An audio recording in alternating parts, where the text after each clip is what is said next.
안녕하세요. 저는 결혼 2년차 국가직 공무원으로 재직 중인 이영은입니다. 제 남편 이광호에게는 대학교 시절부터 무척이나 가깝게 지내던 친구들이 있습니다. 남자 셋에 여자 한 명으로 구성된 이 무리에서 유일한 홍일점이 바로 강보라였습니다. 그녀는 아버지가 운영하는 식당에서 실장 직함으로 일을 거둔다고는 하지만 실상은 그저 시간이나 때우며 뺀질거리는 쪽에 가까운 백수였죠. 원래는 대학교 때 다른 여학생들도 이 모임에 섞여 있었다고 들었습니다. 하지만 다들 취업을 하거나 결혼을 하면서 자연스레 멀어지거나 어울리지 않게 되었다는데 유독 강보라만큼은 끝까지 그 남자친구들 틈에 끼어남아 있었죠.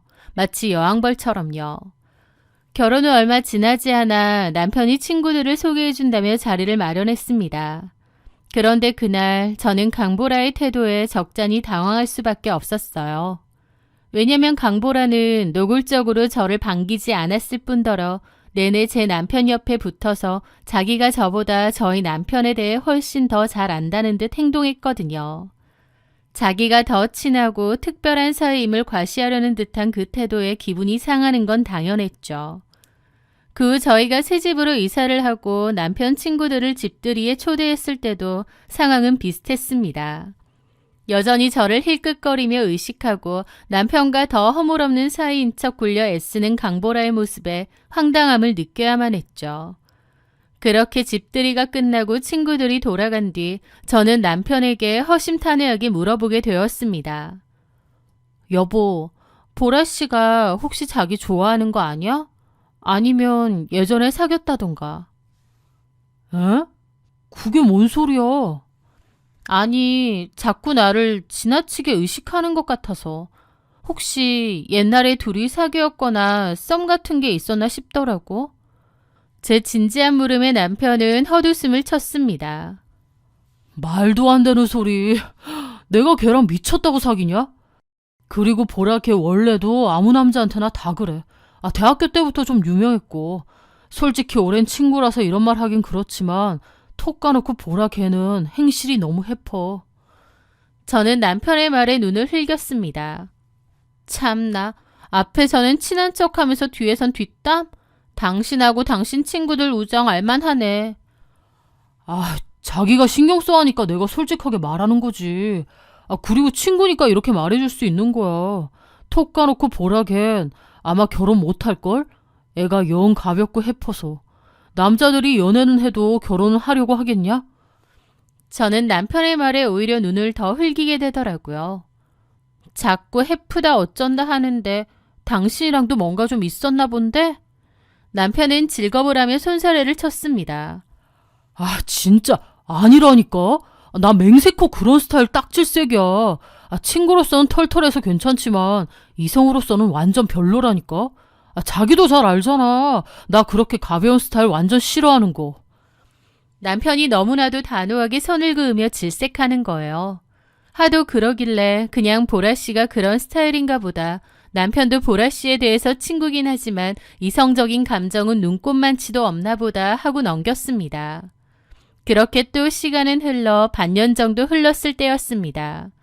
남편이 승진기념으로 친구들을 집으로 불러서 한톡 쏘고 싶다고 하더라고요.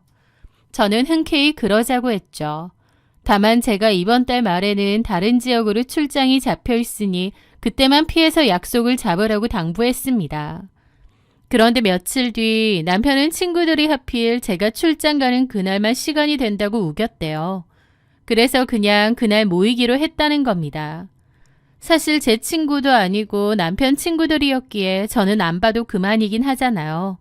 그래서 알았어. 난 어차피 출장 가야 하니까 친구들끼리 놀아. 라며 쿨하게 허락했습니다. 그렇게 저의 출장 그리고 남편이 친구들을 집으로 불러 놀기로 한 날이 되었습니다. 저는 출장지에 도착해 낮에 일을 마치고 저녁 식사 후 숙소로 들어가게 되었어요. 같이 출장을 간 동료와 잠자기 전 맥주를 마시며 가볍게 수다를 떨었습니다. 대화 과정에서 자연스레 오늘 남편이 집에서 친구들을 불러 놀고 있다는 이야기가 나왔죠. 어머 주임님, 너무 쿨하신 거 아니에요? 그 모임에 여자분도 있다고 하셨잖아요. 아내가 집을 비웠는데 남편이 여사친 껴서 집에서 술을 마신다고요? 저는 그 말에 웃었죠. 뭐 여사친도 껴있긴 하지만 워낙 오래된 친구들이라서요. 괜찮아요. 에이, 주임님. 아무리 그래도 여자 남자 사이에 완벽한 친구는 없는 법이에요. 저는 좀 찜찜해서 싫을 것 같은데요. 동료의 그 한마디가 이상하게 귓가에 맴돌았습니다. 찜찜하다는 말이 마음에 걸렸던 거죠. 사실 저도 보라 씨가 신경이 안 쓰인 건 아니었습니다. 혹시 내가 없다고 술김에 내 남편한테 더 엉겨붙거나 하는 건 아닐까 싶기도 했고요. 제가 있을 때도 막 그러는데 제가 없으면 오죽하겠나요. 그때 문득 저희 집에 설치해둔 홈캠이 떠올랐습니다. 이사 오고 얼마 지나지 않아 아파트 단지에 도둑이 들었다는 소문을 듣고 방법용으로 설치해 둔 것이었죠. 하나는 거실 책장 위에 올려두었고 다른 하나는 안방 구석에 교묘하게 숨겨두었습니다. 저는 슬며시 핸드폰을 들어 거실 홈캠 앱을 켜보았습니다. 화면 속에는 남편과 친구들 3명이 모여 술판을 벌이고 있었습니다. 강보라는 어깨가 훤히 드러나는 옷을 입고 있었지만 다른 친구들과 섞여 그저 평범하게 술자리를 즐기고 있는 모습이었습니다. 그래, 역시 별일 없네. 그냥 평소처럼 술판일 뿐이네. 저는 마음을 놓고 샤워를 하러 들어갔습니다. 하지만 씻고 나와 잠자리에 들기 전 혹시나 하는 마음에 다시 한번 홈캠을 확인했어요. 그런데 보라 씨랑 진영 씨가 좀 다투고 있는 거예요. 둘이 말다툼을 벌이고 있고 제 남편과 또 나머지 친구 한 명이 말리고 있었던 거죠. 뭐 때문에 싸우나 했는데 그 싸움으로 보라 씨가 먼저 일어나서는 현관 쪽으로 가는 것 같더라고요. 저희 집은 기다란 복도가 있고 그 끝에 현관과 화장실이 있는데요. 제가 보는 홈캠에서는 복도 쪽은 아예 안 보입니다. 그저 보라 씨가 먼저 나가기에 화가 나서 집에 간 줄 알았어요. 뭐 때문에 싸웠나 의아하더라고요. 얼굴이 시뻘개진 진영 씨를 다른 친구들이 위로를 했지만 진영 씨도 잠시 후 자리에서 일어나 옷을 챙기고 나갔습니다. 다른 친구 한 명도 덩달아 일어났고 저희 남편도 배웅하려는 건지 따라 나가더라고요. 무슨 일인지 몰라도 다툼이 있었고 갑자기 술자리가 파한 것 같았죠. 왜들 그러지 생각하며 아무도 없는 홈캠 끄려다가 무심코 안방 쪽 홈캠을 전환했을 때였습니다. 그런데 거실 쪽 홈캠에선 안 보이지만 안방 쪽 홈캠에는 아주 기괴한 무언가가 찍히고 있는 거예요. 저는 처음에 눈을 의심할 정도였고 너무 놀라 소리까지 지를 뻔했죠. 거실 쪽 홈캠은 주방 쪽으로 비추고 있었기에 복도가 안 보이지만 안방 쪽 홈캠은 문만 열려 있다면 복도 끝이 보이는 구조였거든요. 모두 나간 줄 알았는데 갑자기 화장실 문이 열리며 강보라가 나온 겁니다. 그러니까 현관을 통해 나간 게 아니라 화장실을 간 모양이었어요. 그런데 바로 그 순간 강보라의 행동이 너무 이상했습니다. 당연히 현관으로 걸어나가 남편이나 친구들을 따라 나갈 줄 알았는데 갑자기 조심스럽게 화장실 앞에서 거실 바닥에 엎드리는 거예요. 그러더니 마치 애벌레처럼 바닥을 기기 시작하면서 안방으로 오는 겁니다. 보고도 뭘 하는지 이해가 안 되더라고요. 술에 취해 몸을 못 가누어 넘어진 게 아니라 의도적으로 몸을 바닥에 착 밀착시켜서 꿈틀꿈틀거리며 안방으로 오는데 그걸 지켜보는 저는 등골이 오싹하고 무슨 공포영화 보는 것 같더라고요. 기괴함에 핸드폰 던질 뻔했죠. 이 여자가 뭐 하는 거야 지금? 저는 눈이 휘둥그레져서 입도 못 다물고 화면을 지켜보았습니다. 그렇게 바닥을 기는 강보라는 저희 부부의 안방으로 오는데 마치 안방에 있는 홈캠을 향해 점점 기어오는 것 같아서 더 기괴하더라고요. 순간 머릿속이 하얗게 비어졌습니다. 이게 무슨 상황인지 보라 씨의 기행이 도저히 이해가 가지 않았죠. 안방까지 다 들어온 강보라는 비틀거리며 일어나더니 갑자기 입고 있던 겉옷을 훌렁 벗어던졌습니다. 어깨와 쇄골이 훤히 드러나는 얇은 나시 차림이 된 그녀는 아무렇지 않게 저희 부부의 침대 위로 올라가 대자로 드러눕는 겁니다. 황당함을 넘어 불쾌함이 밀려왔죠. 참 술주정 한번 고약하네 싶고 다시는 우리 집에 안 불러야겠다고 생각했습니다. 아무리 취했다 한들 미치지 않고서야 친구네 안방에 들어와 드러눕다뇨. 그것도 그냥 들어온 게 아니라 바닥을 기어서요. 남편이 들어오면 시겁하며 저 여자를 쫓아내겠지 생각하며 숨을 죽이고 화면을 응시했습니다. 잠시 후 친구들을 배웅하고 돌아온 남편이 안방문을 열고 들어왔습니다. 그리고는 침대에 누워있는 강보라를 발견하곤 좀 당황한 얼굴이더라고요. 그런데 곧 남편의 입에서 나온 말은 저를 경악하게 만들었습니다. 여기서 뭐 하는 거냐고 화를 내는 게 아니라 좀 황당하다는 듯 말하는 거예요. 너 여기 있었어? 아까 먼저 집에 간 줄 알았더니. 강보라는 침대에 누운 채로 나른하게 대답했습니다. 집에 간 거 아니고 화장실 갔는데?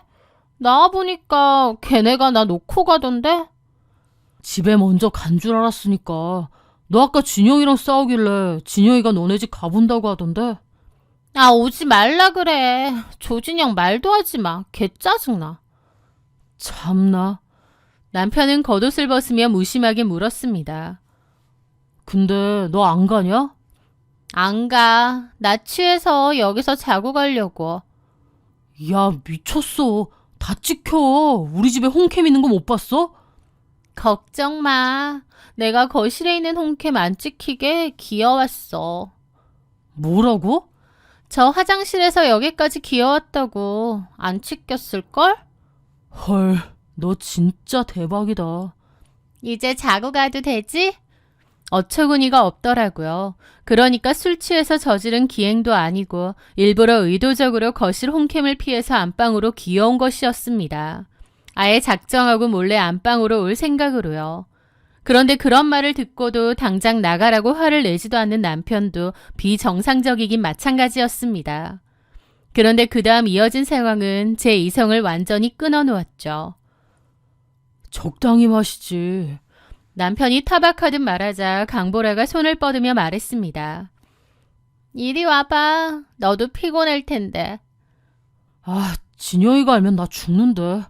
알긴 뭘 어떻게 알아. 나 집에 간 줄 안다며. 그렇긴 한데. 우리 오랜만이네. 빨리 와봐. 아, 있어봐. 일단 씻고. 뭘 씻어. 처음도 아니고 우리 사이에. 이리 와봐. 강보라가 남편의 팔을 잡아당겼습니다. 남편은 거부하는 신용조차 없이 침대로 끌려가더라고요. 그리고 잠시 후 안방 홈캠의 마이크를 통해 두 사람이 이상야릇한 소리가 적나라하게 들려오기 시작했습니다. 침대 쪽으로는 홈캠이 가지 않아서 영상에 찍히진 않았지만 소리는 다 찍힌 거죠. 그걸 듣는 제 심정은 오죽했겠나요. 손발이 차갑게 식고 온몸이 떨려왔습니다. 설마 했는데 저희 집에서 이런 짓거리를 벌일 거라고 상상이나 했겠나요. 그렇게 충격에 빠져있는 그때 갑자기 남편이 다급하게 소리를 질렀습니다. 맞다. 안방에도 있는데. 뭐가? 아이씨, 안 봤겠지? 그 외마디 비명과 함께 제가 보고 있던 홈캠의 화면이 까맣게 꺼졌습니다. 아마 남편은 그제야 안방 홈캠이 생각나 카메라의 전원을 뽑아버린 모양이었죠. 미쳤다는 생각밖에 들지 않았습니다. 카메라 전원까지 뽑아버리면서도 그 짓거리를 하겠다? 저는 그 길로 곧장 옷을 깨어입고 바로 차키를 챙겨 들고 숙소를 나섰습니다. 출장지에서 집까지는 차로 꼬박 3시간이 걸리는 거리였습니다. 그 캄캄한 밤 저는 고속도로에 차를 올리고 미친 듯이 엑셀을 밟았죠. 무슨 정신으로 운전을 했는지 지금 생각해도 아찔하지만 오로지 저 인간의 꼬라지를 내 두 눈으로 확인하고 끝장을 내야겠다는 생각뿐이었습니다.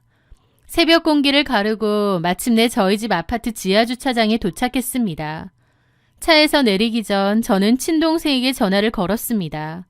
자다 깨서 전화를 받은 동생에게 영상통화로 전환하라고 한 뒤 화면 너머의 동생에게 말했습니다. 이거 녹화되는 걸로 설정해주고 지금부터 집에 들어갈 건데 녹화되는 거 다 저장하게 해놔야 돼. 알았지? 사태의 심각성을 파악한 동생은 알겠다고 대답했습니다. 저는 도어락을 조용히 누르고 현관문을 열었습니다. 거실을 지나 굳게 닫힌 안방 문 앞에 섰습니다. 크게 심호흡을 한번 하고 손에는 핸드폰을 쥔 채 문 손잡이를 돌려 문을 열어젖혔습니다. 방 안에 불은 꺼져 있었지만 복도에 불빛이 비치며 침대 위의 상황이 한눈에 들어왔습니다. 두 사람은 옷을 모두 벗은 채 잠들어 있었죠. 저는 샅샅이 그것들을 찍었습니다. 잠시 후 인기척에 일어난 남편과 강보라는 휴대폰 화면을 치켜들고 서 있는 저를 보고 저승사자라도 나타난 양 즐겁을 하더라고요. 야, 이 미친 것들아! 제가 악을 쓰자 홍비백산한 강보라가 옷으로 몸을 가리며 도망가려 했습니다. 저는 휴대폰을 바닥에 내려놓고 그대로 달려들어 강보라의 머리채를 움켜쥐었습니다. 이거다! 강보라가 비명을 지르며 발버둥 쳤고 남편이 당황하여 저를 뜯어말리기 위해 다가왔습니다. 저는 남편의 머리채마저 다른 한 손으로 틀어쥐었습니다. 배신감과 분노가 극에 달하니 저도 모르게 엄청난 괴력이 뿜어져 나와서 양손으로 두 사람 머리채를 잡은 거죠. 남편은 저를 뿌리쳤는데 그 와중에 영상통화가 켜져 있는 제 휴대폰을 발견하고는 그걸 들고 도망치려 하는 겁니다. 저는 안방 구석에 있던 물건과 방바닥에 전원이 뽑혀있던 홈캠을 집어들어 남편을 향해 힘껏 던졌습니다. 퍽 하는 소리와 함께 홈캠에 맞은 남편이 바닥에 자빠졌지만 포기하지 않고 겉옷만 대충 걸친 채로 도망가더라고요. 신발도 한 짝만 신고요. 아마 제 폰에 동영상 증거가 있을 거라 생각하고 필사적으로 그걸 지우려는 것 같았습니다. 하지만 어차피 남편이 제 휴대폰을 빼앗아 가봤자 동생 쪽에서 이미 영상통화 화면을 녹화하고 있었기에 상관없었습니다. 이럴 줄 알고 동영상 녹화가 아니라 영상통화 녹화를 한 거죠. 동생이 저장을 할 수 있게요. 안방에는 저와 강보라 둘만 남았습니다. 강보라는 팬티바람으로 도망가는 제 남편의 뒷모습을 보며 혼자서 쩔쩔매더라고요. 아이씨, 나만 두고 가면 어떡해. 저는 강보라를 혐오스럽게 내려다보며 소리쳤습니다. 진짜 추접스럽다. 바닥 설설 기어 들어와서 내 남편이랑 그러고 싶어? 진짜 그렇게까지 남의 남편이랑 뒹굴고 싶더냐고. 강보라는 제 말에 기가 질린 듯 하더니 제가 기가 막혀 하는 틈을 타 저를 강하게 밀치고는 옷만 손으로 들고 도망치듯 집 밖으로 뛰쳐나갔습니다. 강보라가 밀치는 바람에 저도 확 넘어지면서 화장대에 허리를 부딪히기까지 했죠. 허리가 아파서 끙끙대는 사이에 이미 주랭랑을 쳤더군요. 저는 두 사람이 모두 도망간 텅 빈 집, 어지러운 안방을 뒤로하고 일단 현관문을 잠궜습니다. 그리고 도어락의 비밀번호를 다른 번호로 바꿔버렸습니다. 겉옷 하나랑 신발 한 짝만 신고 간 남편 놈이 다시는 못 들어오게 말이죠. 몇 시간 뒤 차가운 새벽 밖에서 덜덜 떨며 서성거리던 남편이 다시 돌아와 도어락 비밀번호를 누르는 소리가 들렸습니다. 삐빅 삐비빅. 비밀번호가 틀렸다는 경고음이 여러 차례 울렸죠. 저기, 영은아, 문 좀 열어봐. 내가 다 설명할게. 얇은 옷가지에 한쪽 신만 신은 남편이 밖에서 현관문을 쾅쾅 두드리며 애원했지만 저는 거실 소파에 앉아 그 소리를 철저하게 무시했습니다. 어림도 없는 소리였죠. 결국 한참을 문 밖에서 떨던 남편은 포기했는지 잠잠해졌습니다. 나중에 알고 보니 남편은 제 폰으로 시동생에게 전화를 걸어 자신을 데리러 오라고 부탁했더라고요. 저는 그 밤 동안 한숨도 자지 않았습니다. 그런데도 오히려 머리가 차갑고 맑아졌어요. 저는 다음날 회사로 갔습니다. 출장 간 사람이 갑자기 회사로 오니 다 황당해했고 저랑 같이 출장 간 동료도 깜짝 놀랐다더군요. 아침에 일어나니 제가 없어져서요. 저는 대충 집에 큰일이 있어서 왔다고 얘기를 하고는 반차를 냈습니다. 그리고 휴대폰 대리점에 가서 원래 폰은 분실했다고 하고 해지 후 새 폰으로 바꿨습니다. 그리고 제일 먼저 했던 것이 양가 부모님께 전화를 걸었던 거예요. 어젯밤 남편과 강보라가 저희 집 안방에서 벌인 짓, 그리고 제가 현장을 덮쳐 남편이 도망간 걸 전달했습니다. 남편은 아마 시동생네 자취방에 가 있을 거란 말도 덧붙이고요. 시부모님은 충격을 받아 말을 잇지 못하시며 당장 올라오겠다고 하셨지만 저는 이미 마음 정리 다 끝났고 이혼은 무조건 할 거라고 말씀드렸습니다. 그리고 동생에게서 받은 영상통화본과 제가 확보한 홈캠 영상을 챙겨 변호사 사무실로 갔습니다. 변호사와 상담을 마친 후 저는 망설임 없이 강보라와 남편을 상대로 상간소송 및 이혼소송을 동시에 진행했습니다. 저는 상간녀 소송 소장을 강보라와 그의 부모님이 운영하는 식당으로 보내버렸습니다. 그리고 얼마 지나지 않아 제 휴대폰으로 모르는 번호의 전화가 걸려왔습니다. 강보라의 부모였습니다. 딸이 남의 가정을 파탄냈으면 고개를 숙여도 모자랄 판에 수화기 너머로 들려오는 목소리는 그야말로 적반하장의 극치였습니다. 네가 우리 딸 머리채를 잡고 때렸다며? 남편 간수 못한 네 잘못이지. 왜 애몬 우리 딸을 패? 너 이거 폭행죄로 당장 고소할 거야. 너 공무원이라며? 네 직장 쫓아가서 공무원이 사람 팼다고 인터넷에 올려줄까? 알고 보니 강보라가 부모에게 자기가 한번 실수했는데 제가 자기를 밀쳐 허리를 다쳤다면서 저를 맞고소하겠다고 펄펄 뛰었다는 겁니다. 저는 화를 내거나 당황하는 대신 통화 녹음 버튼이 켜져 있는 것을 확인하고 차분하게 대답했습니다. 네, 고소하세요, 얼마든지. 저도 그때 안방에서 강보라가 저를 밀쳐서 허리를 제대로 부딪혔거든요. 남의 집 안방에서 남의 남편이랑 뒹군 상간녀가 폭행까지 저지르다니 참 대단한 따님 두셨어요. 저도 진단서 다 떼놨고 녹화도 되어 있습니다. 저도 폭행으로 고소할게요. 그리고 지금 저한테 소리 지르면서 제 직장 찾아와서 협박하시겠다고 한 거 이것도 다 녹음했습니다. 역시 똑같이 고소할게요. 제 단호한 대답과 녹음했다는 말에 전화기 너머에서는 멈칫하는 기색이 역력했습니다. 저는 그대로 전화를 끊어버렸죠. 그 다음은 남편 차례였습니다. 저는 남편의 상감 및 이혼 소장 역시 남편의 회사로 송달되게 만들었습니다. 직장으로 소장이 날아가자 회사 내에 소문이 퍼지는 건 순식간이었고 남편의 회사 생활도 완전히 뒤집어졌습니다. 하지만 이 모든 과정 속에서 터진 건 따로 있었습니다. 이 기막힌 불륜 사건은 남편의 대학 동기 친구들에게도 당연히 알려지게 되었습니다. 그런데 그 친구들 중 한 명인 조진영이라는 남자가 저에게 연락을 해왔습니다. 홈캠 영상에서 강보라가 조진영 말도 하지마 개짜증나 라고 언급했던 바로 그 친구였죠. 진영 씨가 털어놓은 사실은 가히 충격적이었습니다. 진영 씨와 강보라는 사실 남몰래 사귀고 있는 사이였고 심지어 양가 인사까지 마치고 결혼 약속까지 한 상태였다는 겁니다. 그리고 제 남편 이광호는 그 두 사람이 결혼할 사이라는 것을 아주 잘 알고 있었습니다. 즉 친구의 예비 신부인 줄 뻔히 알면서도 제 출장날에 자기 집 안방으로 불러들여 그 짓을 했던 겁니다. 강보라 역시 결혼할 남자가 있으면서 바람을 피운 것이고요. 저는 진영 씨에게 굳이 긴 말을 하지 않았습니다. 그저 동생이 녹화해두었던 영상과 홈캠 원본 영상을 진영 씨의 카카오톡으로 조용히 보내주었습니다. 진영 씨는 키가 180 중반에 덩치도 아주 크고 입이 거친 친구라 평소에도 화가 나면 무척 무서운 사람이라고 들었습니다. 자신의 예비 신부와 10년 지기 친구가 나눈 역겨운 영상을 확인한 진영 씨는 완전히 눈이 돌아가 버렸죠. 며칠 뒤 건너 들려온 소식은 놀라웠습니다. 진영 씨가 제 남편을 찾아가 그대로 멱살을 잡고 무자비하게 두들겨 팼다는 겁니다. 남편은 그날 진영 씨에게 얼마나 얻어맞았는지 앞니가 부러져 결국 임플란트까지 새로 박아야 했습니다. 이 사건으로 인해 남편의 10년지기 대학 친구 모임은 그야말로 풍비박산이 났죠. 결국 그 오랜 친구 관계도 완전히 끊어지고 박살이 났다고 했고요. 저는 그 시끄러운 소동과 생난리 속에서도 흔들림 없이 이혼 절차를 진행했습니다. 남편의 뻔뻔함과 강보라 측의 발악이 있었지만 제가 확보한 영상 증거 앞에서는 아무런 힘도 쓰지 못했습니다. 결국 저는 이혼 소송에서 승소하며 남편과 강보라 양측 모두에게 합당한 위자료를 두둑하게 받아냈습니다.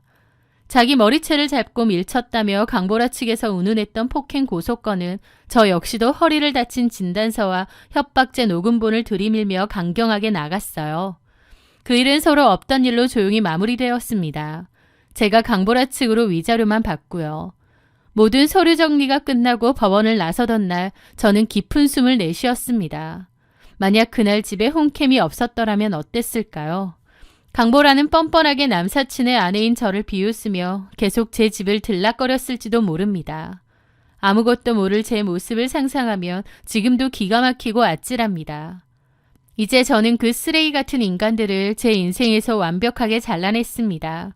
저는 공무원으로서 제 커리어를 탄탄하게 쌓아가며 그 어떤 기만이나 거짓 없는 깨끗한 삶을 다시 시작했습니다. 다 잊어버리고 앞으로는 온전히 저를 위해 꿋꿋하고 씩씩하게 잘 살아보려 합니다. 이것으로 제 기막혔던 이야기를 모두 마치겠습니다. 들어주셔서 감사합니다.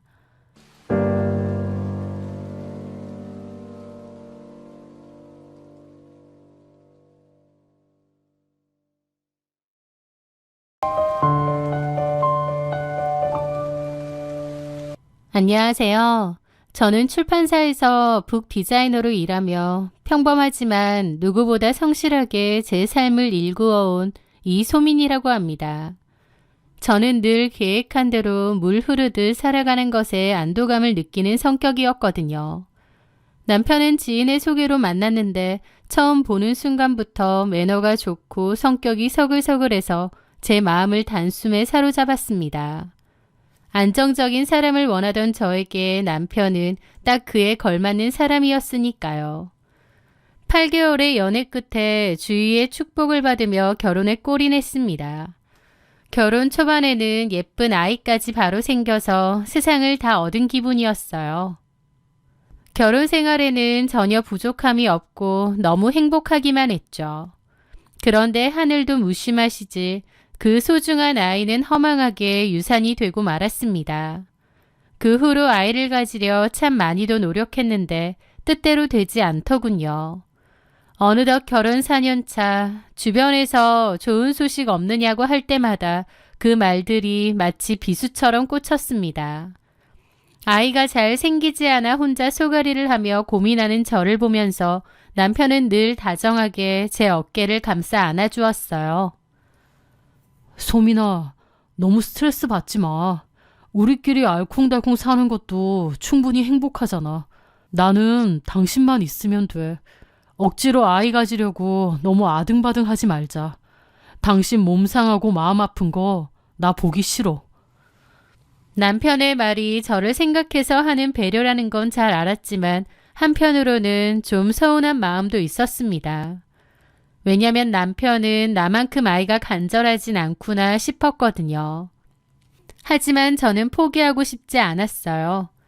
남편은 병원 치료나 시험관 아기 시술은 부담스럽다며 손사래를 쳤지만 저는 그래도 아이가 갖고 싶었기에 남편 몰래 혼자 쑥뜸을 끌어다니거나 임신에 좋다는 한약을 지어 먹으며 조용히 임신 준비를 이어갔습니다. 남편은 제가 이런 노력을 하는 줄도 모르고 그저 일에만 매달렸죠. 그런데 약 반년 전부터 원래도 바빴던 남편의 회사 일이 더욱 바빠지기 시작했습니다. 남편은 무역회사에 다니고 있었는데요. 해외 거래처가 갑자기 늘었다며 장기 출장이 잦아졌죠. 한번 나가면 보름, 길게는 한 달씩도 집을 비우는 일이 잦으니 남편 얼굴 보기가 하늘의 별 따기보다 어려워졌습니다. 독수 공방하는 날이 많아질수록 저는 남편이 더 안쓰러웠어요. 타지에서 얼마나 고생이 많을까 많이 피곤하겠다 싶었죠. 그래서 남편이 출장에서 돌아올 때마다 정성껏 보양식을 차려내곤 했습니다. 남편은 그런 저의 정성에 고마워했고요. 그러던 어느 날이었습니다. 친한 친구 제이에게서 오랜만에 전화가 왔죠. 그런데 친구가 묘한 이야기를 꺼내는 거예요. 사실 그 얘기 때문에 전화를 한 것 같았죠. 소민아, 영우 씨 많이 바빠? 또 출장 갔어. 베트남으로. 아마 내일쯤에나 올 거야. 베트남? 왜? 아니, 내가 정확하게 본 건 아니라서 괜히 오해 살까봐 걱정되긴 하는데 그래도 너한테 말은 해줘야 될 것 같아서. 뭔데 그래? 나 실은 어제 성수동 하플 카페 갔다가 영우 씨랑 똑 닮은 사람을 봤다? 친구의 심각한 말에 저는 웃음을 터뜨렸습니다. 에이, 무슨 소리야. 우리 남편 지금 출장 가 있는데 어떻게 성수동에서 봐. 네가 잘못 본 거겠지. 그치. 영우 씨일 리가 없지. 근데 진짜 비슷했단 말이야. 멀리서 봐서 사진은 못 찍었는데 어떤 젊은 여자랑 같이 있었거든? 근데 키도 그렇고 분위기가 딱 영우 씨인 거야. 아는 체라도 했어야 했는데 약간 거리가 있어서 말은 못 붙였거든. 혹시 너한테 말도 안 하고 들어왔나 싶어서 물어보는 거야. 말도 안 되는 소리 마. 우리 남편 내내 출장 가 있고 집에서는 잠자는 시간도 부족할 정도야. 근데 한가하게 하플 카페는 무슨. 내 남편일 리가 없지. 너 벌써 놓아놓은 거 아니니? 그런가 보다. 내가 잘못 봤겠지 뭐. 저는 그때까지만 해도 친구가 사람을 잘못 봤다고 철석같이 믿었습니다. 출장 때문에 집에도 거의 들어오지 않는 남편인데 한국에 있고 하플 카페에서 여자랑 있는 걸 봤다뇨. 남편일 리가 없었죠. 저는 그때까지만 해도 남편을 철석같이 믿었습니다. 4년 동안 보여준 남편의 성실함과 다정함을 의심할 이유가 단 하나도 없었으니까요. 그렇게 다음날 출장에서 돌아온 남편에게 저는 농담조로 그 이야기를 전했습니다. 남편도 어이없어하며 너무나 태연하고 능청스럽게 그러더군요. 나처럼 잘생긴 남자가 또 있어? 착각할 정도로? 내 도플갱어인가? 참나. 아휴, 나도 여유 있게 평일에 카페도 가고 그래봤으면 좋겠다. 나 진짜 비행기 타는 게 지긋지긋해서 공항 냄새만 맡아도 멀미가 날 지경이야. 나도 그렇게 평일날 여유 좀 가져봤으면 좋겠네. 그러게. 외국에 있는 당신이 어떻게 성수동 하플 카페에 있겠어. 심지어 그 남자 옆에 여자도 있더래. 그럼 더더욱 나 아니지. 내가 당신 말고 여자가 어딨겠어. 그러니까 말이야. 참, 소민아. 나 이번에도 바로 또 장기 출장 잡혀 있어. 이번엔 보름 정도 비울 것 같은데 혼자 있어도 밥 잘 챙겨 먹고 있어. 알았지? 아휴, 당신 살 빠지겠다. 아니, 당신의 사이는 일하는 사람이 당신밖에 없어? 자기도 알잖아. 나 대표님이 엄청 믿어주는 거. 나도 그만큼 열심히 하고 싶고. 너무 힘드니까 그렇지. 무역회사라 출장 가는 게 일이지 뭐. 난 괜찮아. 우리 자기가 너무 심심할까봐 걱정이지. 남편은 제 볼을 꼬집으며 세상에서 가장 인자한 남편의 미소를 지어 보였습니다. 저는 오히려 남편을 공항까지 배웅해주지 못한 미안함만 가득 안은 채 남편을 보냈죠. 그렇게 남편이 떠난 지 딱 이틀째 되던 날 오후였습니다.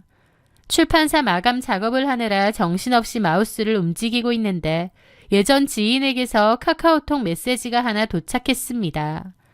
남편과 저 둘 다 알고 있는 겹지인이었죠.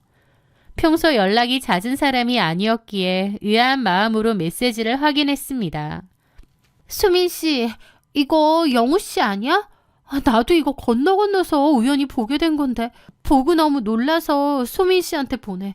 혹시 영우 씨랑 헤어졌어? 메시지와 함께 전송된 것은 어느 모바일 청첩장 링크였습니다. 알 수 없는 지인의 말과 링크에 이게 뭐지 싶어서 눌러본 순간 숨이 멈추는 것 같은 충격을 느꼈습니다. 청첩장 메인 화면에는 턱시도를 입고 세상에서 가장 행복한 미소를 짓고 있는 제 남편 김영우와 난생 처음 보는 여자가 웨딩드레스를 입고 마주보고 서 있었으니까요. 처음에는 장난인 줄 알았습니다. 말이 안 되니까요. 하지만 아래로 스크롤을 내릴수록 진실은 저를 잔인하게 파헤쳤습니다.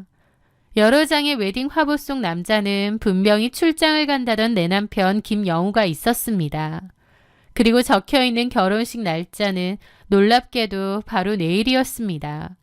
상대 여자의 이름은 정혜진이더군요. 두 사람의 이름이 선명하게 박힌 그 청첩장을 보는데 머릿속이 하얗게 타버리는 기분이었습니다. 이게 무슨 일인지 감도 안 잡히더라고요. 저랑 잘 살고 있는 남편이 내일 다른 여자와 결혼식을 올린다뇨. 이 미친 현실을 도대체 어떻게 받아들여야 할까요? 저는 남편에게 당장 전화를 걸었습니다. 전화를 받지 않더라고요. 심장이 너무 뛰고 손도 부들부들 떨려왔어요. 그리고 다시 청첩장 내용을 찬찬히 봤죠. 아무리 봐도 이름도 얼굴도 제 남편이 맞았습니다. 다른 여자랑 결혼이라니? 저는 일단 정신을 가다듬으려 애썼습니다. 제가 여러 번 전화했음에도 남편에게선 콜백이 오지 않았어요. 저는 뜬 눈으로 밤을 지샜고 직접 결혼식으로 가 제 눈으로 확인하기로 했습니다. 다음 날 아침 저는 검은색 정장 차림에 모자와 마스크로 얼굴을 철저히 가린 채 청첩장에 적힌 웨딩홀로 향했습니다. 예식장 입구에 도착하자마자 저는 또 한 번 무너져 내렸습니다. 입구에는 신랑 김영우라는 이름이 커다랗게 적힌 팻말과 축하 하완들이 복도를 가득 메우고 있었거든요. 다시 봐도 꿈 같고 믿기지가 않더라고요. 식장 안으로 들어가자 놀랍게도 턱시도를 빼입고 입구에서 인사를 하고 있는 남편이 떡하니 있는 겁니다. 그런데 놀랍게도 그 옆에 시부모님은 처음 보는 분들이었어요. 저희 시부모님이 아니었습니다. 그걸 보는데 정신이 어질어질 하더라고요. 저 사람들이 가짠지 아니면 내 시부모님이란 사람들이 가짠지 모르겠는 거예요. 내가 지금까지 시부모님이라 믿고 찾아뵀던 분들은 누구인지, 혹시 그분들이 가짜일까? 아니면 지금 저분들이 가짜일까? 머릿속이 뒤죽박죽 엉망이 되었습니다. 제가 알고 있던 남편의 모든 세계가 통째로 무너져 내리는 기분이었죠. 그렇게 주변을 둘러보는데 하객들 중에서 제 눈에 익숙한 얼굴들 몇 명도 눈에 들어오더라고요. 특히 그중 남편의 고등학교 친구인 정수 씨가 보였습니다. 저희 옆 동네에서 카페를 하고 있는데 남편하고도 워낙 친해 저도 여러 번 봤었거든요. 가만 보니 하객들 중에서도 아는 얼굴도 있고 모르는 얼굴도 있고 온통 뒤섞여 있었습니다. 저는 떨리는 손으로 휴대폰을 꺼내 이 모든 광경을 영상으로 담기 시작했습니다. 그리고 신부 대기실로 찾아가 신부도 봤죠. 정혜진이라는 이름의 신부를요. 행복하게 웃고 있는 그 여자는 아무것도 모르는 것 같았습니다. 저는 거기서 뭘 어떻게 해야 할지 모르겠더라고요. 당장 뒤집어 엎어야 하는지 남편에게 고함이라도 질러야 하는지 너무 혼란스러웠죠. 곧 식이 시작된다는 안내가 나왔습니다. 저는 더 지체할 수 없었어요. 그래서 식장 입구에 서 있는 남편에게 다가가 팔을 잡았죠. 남편이 놀라서 쳐다보더라고요. 김영우, 너 미친 거야? 남편이 저를 보고는 귀신이라도 본 듯 사색이 되었습니다. 당신이 여기 어떻게... 대답해봐. 출장 간다던 인간이 여기서 뭐 하고 있는 거야? 내 남편이 결혼식을 올리고 있는 이 미친 상황을 내가 어떻게 이해해야 돼? 저 여자는 누구고 이 부모님들은 도대체 뭐야? 남편도 놀라고 그 옆에 시부모님 대행을 하던 그분들도 당황해서 어쩔 줄 몰라 하더라고요. 남편은 일단 저보고 얘기할 테니 따라 나오라고 했습니다. 하지만 결혼식 진행요원은 남편에게 신랑 입장하셔야 된다고 하더라고요. 남편은 이러지도 저러지도 못하고 쩔쩔매고요. 말해보라고! 지금 이게 뭔지! 제 목소리가 커졌죠. 그 바람에 신부 측 부모님들도 놀라서 쳐다보더라고요. 도우미의 도움을 받아서 신부 대기실에서 나오던 정혜진 씨도 놀란 얼굴로 남편을 쳐다보고 있었고 하객들도 웅성거렸습니다. 그런데 그때였습니다. 사색이 되었던 남편이 갑자기 직원들을 부르는 거예요. 아니, 이 여자가 왜 여기까지... 이 여자 좀 밖으로 내보내주세요. 그러면서 저를 쫓아내라고 하는 겁니다. 남편의 행동에 저는 너무 기가 차 입이 떡 벌어졌죠. 뭐라고? 못 들어요. 이 여자 얼른 데리고 나가라니까요. 거기 있던 직원들이 와서 저보고 나가시라고 하는 겁니다. 신부 측 부모님이 와서 묻더라고요. 이게 무슨 일이야? 죄송합니다, 아버님. 실은 전 여자친구인데 정신적으로 문제가 좀... 아니, 여기까지 불러들이면 어떡해? 제가 그런 게 아니라 조금 정신이 아픈 사람이라서요. 소란 일으키지 말고 빨리 해결해. 예, 죄송합니다. 남편의 입에서 나온 그 말들에 피가 거꾸로 솟아 눈앞이 노랗게 변할 정도였습니다. 결혼하고 4년을 함께 산 아내를 미친 여자로 몰아세우며 쫓아내려 한다니요. 저는 거기 직원들에게 팔이 붙잡혔고 고함을 질렀습니다. 이거 놓으라고, 저 사람 내 남편이라고요. 하지만 제가 난리를 칠수록 사람들은 저를 더 미친 여자처럼 보더라고요. 그렇게 끌려가면서도 하객들 중에 섞여 있는 놀란 얼굴의 정수 씨를 보았습니다. 저는 그렇게 예식장 밖으로 끌려나갔어요. 가슴속에서 뜨거운 열불이 올라오며 이게 무슨 상황인가 얼떨떨 하더라고요. 그저 머릿속에는 남편이 왜? 라는 거대한 물음표만이 가득했습니다. 저를 속이고 해외 출장이라 거짓말하며 떡하니 다른 여자와 결혼식을 올리는 남편이라니 이걸 어떻게 받아들여야 되는지. 저는 넋이 나간 채로 있다가 남편에게 전화를 걸었지만 수신 거부 목록에 등록되었는지 신호음조차 가지 않았습니다. 저는 이 미친 연극의 실마리를 찾기 위해 아까 식장에서 보았던 남편의 친구 정수 씨를 떠올렸습니다. 저는 다음날 택시를 잡아 타고 정수 씨의 카페로 향했습니다. 카페 문을 열고 들어가자 정수 씨는 저를 보고 들고 있던 컵을 떨어뜨릴 뻔하며 당황해 하더라고요. 정수 씨, 어제 저 봤죠? 아, 숨기지 말고 다 말해줘요. 나 진짜 무슨 일 저지를지 몰라요. 나랑 버젓이 살고 있는 남자가 다른 여자랑 결혼이라뇨. 이런 미친 상황이 어딨어요? 나 미치는 꼴 보기 싫으면 어떻게 된 건지 제발 얘기해줘요. 정수 씨는 어제 그 결혼식까지 갔으니 어떻게 된 뇌막인지 다 안다는 거잖아요. 저의 서슬퍼런 추궁에 정수 씨는 우물쭈물 거리더라고요. 잔뜩 곤란한 얼굴로 한숨을 쉬더니 제가 상상했던 것보다 훨씬 더 더럽고 추악한 진실을 털어놓기 시작했습니다. 소민 씨, 정말 미안해요. 영우 그 자식 내 친구지만 진짜 미친놈이 아닌가 싶어요. 사실 친구들한테는 이미 소민 씨랑 이혼 절차 밟고 있다고 얘기했거든요. 저랑 이혼한다고 했다고요? 네, 근데 소민 씨가 이혼 안 해주겠다고, 이혼하면 죽어버리겠다고 일방적으로 버티고 있다고. 저는 기가 막혔습니다. 저랑 언제 이혼 얘기를 했고 제가 언제 죽어버리니 많이 했다는 건지. 남편은 자기 지인들에게 저를 완전 미친년처럼 만들어놨더라고요. 사실상 끝난 관계인데 이혼을 안 해줘서 서류상으로만 부부일 뿐이라고 하더라고요.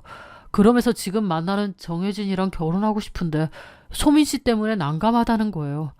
친구들은 다 말렸죠. 소민 씨랑 이혼을 깨끗이 하고 그 뒤에 혜진이랑 만나는 게 맞다고.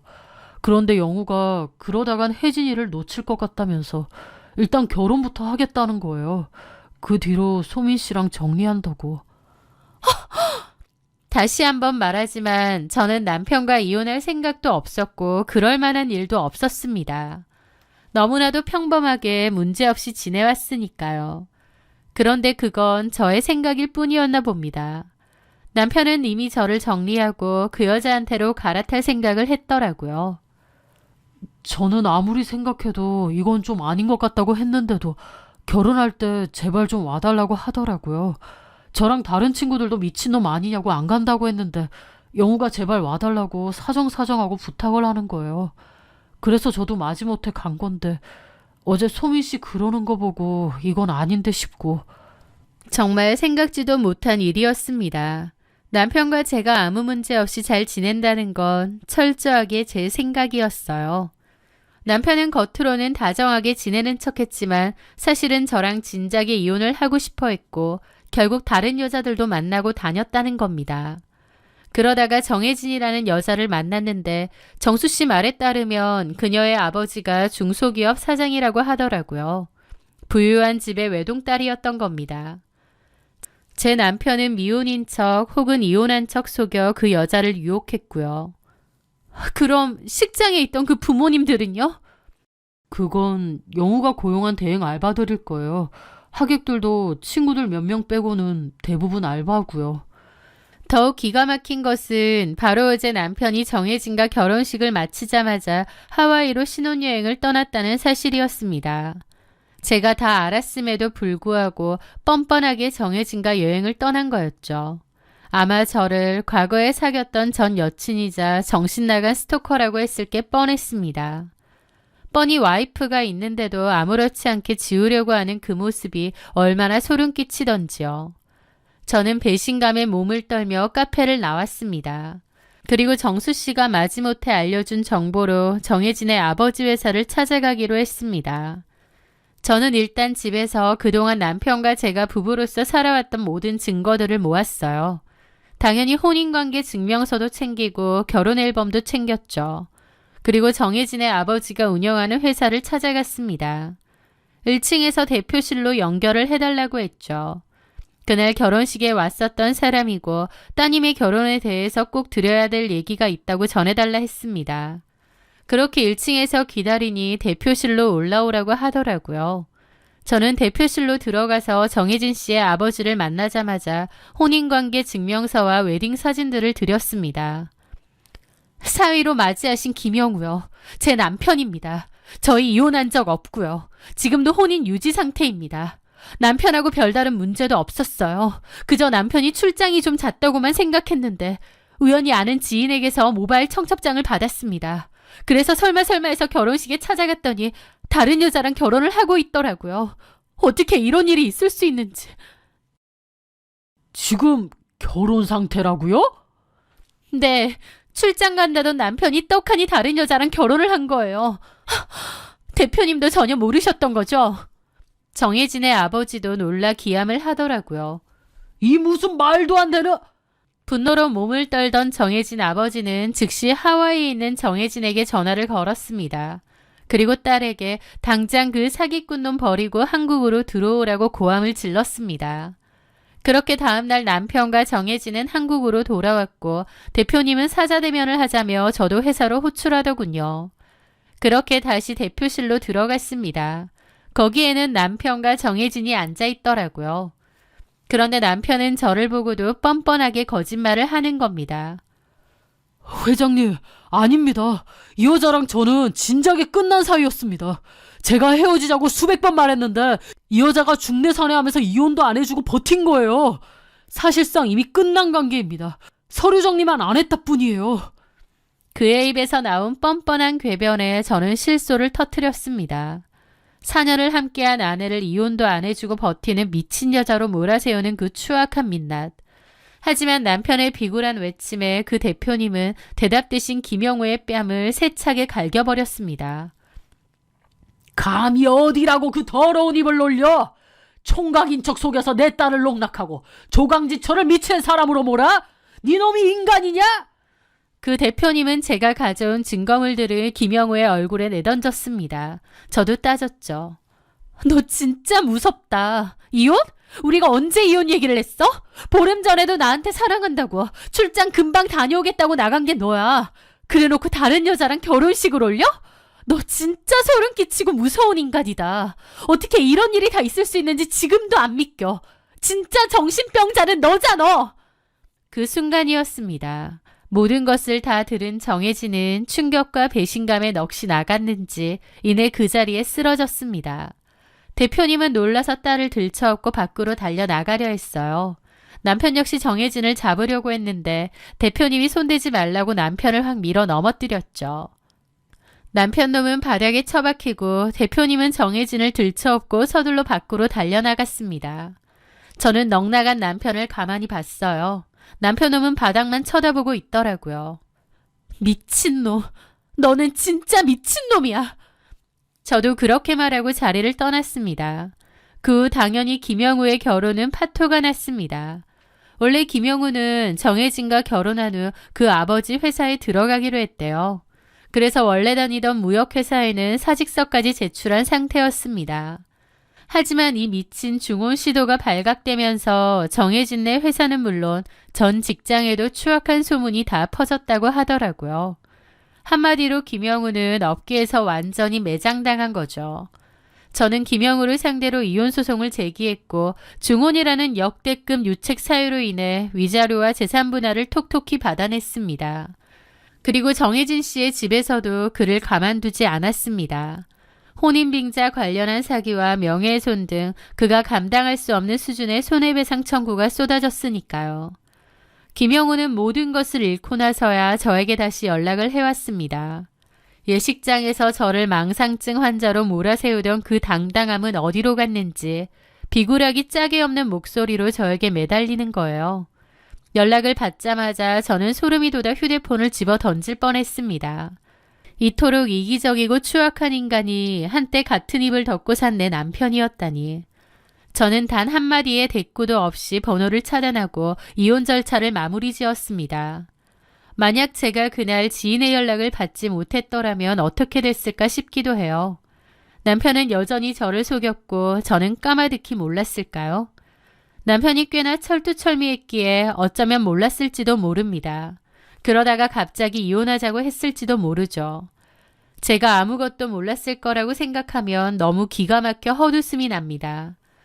저는 이혼 후 출판사 일에만 전념하며 조용한 일상을 살아가고 있습니다. 기만으로 얼룩진 지난 세월에 기가 막히기도 하지만 사기꾼 같은 인간에게서 일찍 벗어난 것이 천만 다행이라 생각하며 스스로를 다독입니다. 그렇게 생각하면 결혼 초에 아이가 유산된 게 어쩌면 다행이라는 생각이 들기도 해요. 숨 쉬는 것 빼고 다 거짓이었던 사람이 아빠라면 아이에게도 너무 못할 짓이었을 테니까요. 사람이 귀신보다 무섭다는 말, 예전에는 그냥 흘려들었는데 이제는 무슨 말인지 뼈저리게 느끼네요. 너무 힘들고 기막힌 시간들이었지만 그 어두운 터널을 지나온 덕분에 저는 더 단단해졌습니다. 제 상처는 시간이 흐르며 조금씩 아물어 가겠지만 그 흉터는 저를 더 강하게 만드는 것 같아요. 저의 긴 이야기 들어주셔서 감사합니다.